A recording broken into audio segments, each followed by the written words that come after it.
ఒరే పెద్దోడా,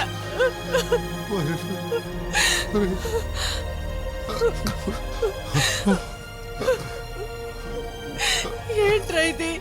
నా వల్ల మీరు చాలా ఇబ్బంది పడ్డారు.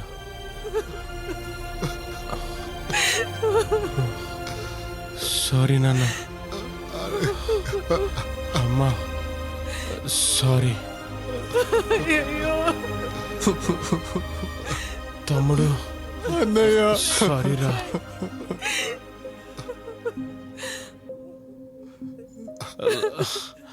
రే, ఈ బాధ కంటే 498 అడ్డు పెట్టుకొని మీ వదిన పెట్టిన బాధ ఎక్కువగా ఉందిరా. తమ్ముడు, నువ్వు లాయర్ అయ్యాక ఈ 498 సెక్షన్ని రద్దు చేయించాలరా. ఆ సెక్షన్ ని రద్దు చేయిస్తా అన్నయ్య. ఆ సెక్షన్ రద్దు అయ్యే వరకు నేను పెళ్లి చేసుకోను. ఒరే,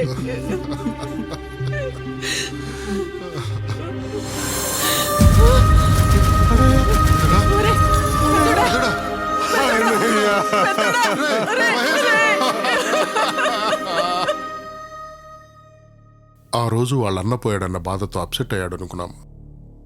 కానీ వాడు ఆ రోజు నుంచి పెళ్లి చేసుకోనని భీష్మించి కూర్చున్నాడు. పెద్దోడు పోయాడన్న బాధ మాకు ఉంది, కానీ పోయిన వాళ్ళతో మేము పోలేం కదా. చిన్నోడన్న పెళ్లి చేసుకొని ఆనందంగా ఉంటే చూడాలని ఆశగా ఉంది. కానీ ఎంత ప్రయత్నించినా వీడు పెళ్లికి మాత్రం ఒప్పుకోవట్లేదని చాలా బాధగా ఉందిరా. మీరు కూల్గా ఉండండి సారు, అవన్నీ మంచిగా అవుతాయి. సార్, బాస్ పెళ్లి త్వరలోనే జరుగుతుంది, మీరేం బాధపడకండి సార్.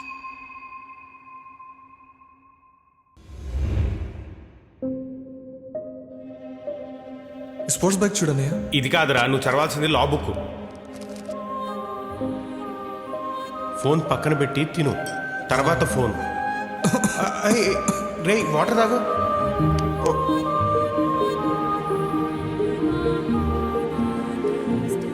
ఏంటోరా అన్నయ్య, భార్యాబంధు సెక్షన్ ఎత్తేయడానికి ప్రయత్నిస్తున్నాను తప్ప ఈ విషయంలో నాకెవరూ సపోర్ట్ లేరనే బాధే ఎక్కువైంది.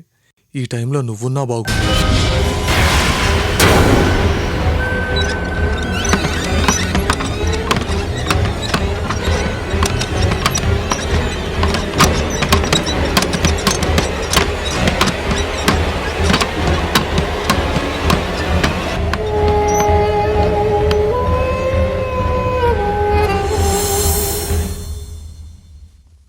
అన్నయ్య, నువ్వు? నేనేరా తమ్ముడు, నీ అన్నయ్యని. ఇది కళ నిజమా? అది కనేది అబద్ధం, ఇది కనపడేది నిజం. క్యాచ్. మరి నువ్వు ఇలా ఎలారా? అదొక బిగ్ బాస్ షో లాంటిదిరా తమ్ముడు. పై వాళ్ళు కొన్ని రోజుల వరకు నన్ను ఎలిమినేట్ చేశారనుకో. అంటే సింపుల్ గా చెప్పాలంటే అక్కడ కూడా ఇక్కడ ఉన్నట్టే ఒక కోర్టు ఉందిరా. ఆల్మోస్ట్ నా లాంటి కేసులే ఎక్కువ. నా కేసు హియరింగ్ వచ్చేసరికి చాలా టైం పడుతుందట. యముడు ఇంద్రుడు నా కేసు డీటెయిల్స్ చూసి నన్ను స్వర్గానికా నరకానికా ఎటు పంపాలని డిబేట్ పెట్టుకున్నారు. దానికి ఓటింగ్ కూడా ప్లాన్ చేసుకున్నారు. అప్పటి వరకు నన్ను త్రిశంకు స్వర్గంలో ఉంచేశారు. నేను డిమాండ్ చేస్తే మేము పిలిచేంత వరకు నీకు ఇష్టమైన వాళ్ళతో కాంటాక్ట్లో ఉండొచ్చు అని ఒక స్పెషల్ ఆఫర్ ఇచ్చారు. నాకు ఇష్టమైన వాళ్ళంటే తమ్ముడైనా ఫ్రెండ్ అయినా నువ్వే కదరా, అందుకే నీ దగ్గరకు వచ్చేసా. అక్కడి నుంచి పిలిపొచ్చేంత వరకు ఈ ఫోటోనే నా షెల్టరు, నువ్వే నా విస్టరు. ఏమంటావు? సరేరా అన్నయ్య, ఒక ఆడదాన్ని 3 సార్లు కలిస్తేనే తట్టుకోలేకపోయాను. అలాంటిది నువ్వు పెళ్లి చేసుకుని 3 నెలలు ఎలా మేనేజ్ చేసావురా? అలా మేనేజ్ చేయలేకే కదరా పైకి వెళ్ళిపోయాను. ఆడది ఆటం బాంబ్ కంటే డేంజర్ రా తమ్ముడు. బార్డర్లో శత్రువు పాకిస్తాన్ కంటే కూడా పక్కనున్న ఆడదే డేంజర్. ఆడదాన్ని టచ్ చేస్తే 1000 వాళ్ళని పట్టుకున్నట్టే. తమ్ముడు, ఒకవేళ ఆడది పక్కనుంటే మన పక్కలో బల్లెమున్నట్టే, యముడికి వెల్కమ్ చెప్పినట్టే. అవునా? సూపర్ రా. ఇక నువ్వు వచ్చేసావుగా, నీ సపోర్ట్తో ఈ భార్యాబంధు సెక్షనే కాదు, ఏ సెక్షన్ అయినా అయితే ఇస్తా. ఆల్ ది బెస్ట్ రా తమ్ముడు. థ్యాంక్స్ రా. బాసు ఎక్కడా? అదేంట్రా, వెళ్ళిపోయావా? చెప్పాను కదరా తమ్ముడు, నేను నీకు తప్పితే ఎవరికి కనపడనని. మళ్ళీ కలుద్దామే. బాయ్. బాయ్ రా అన్నయ్య.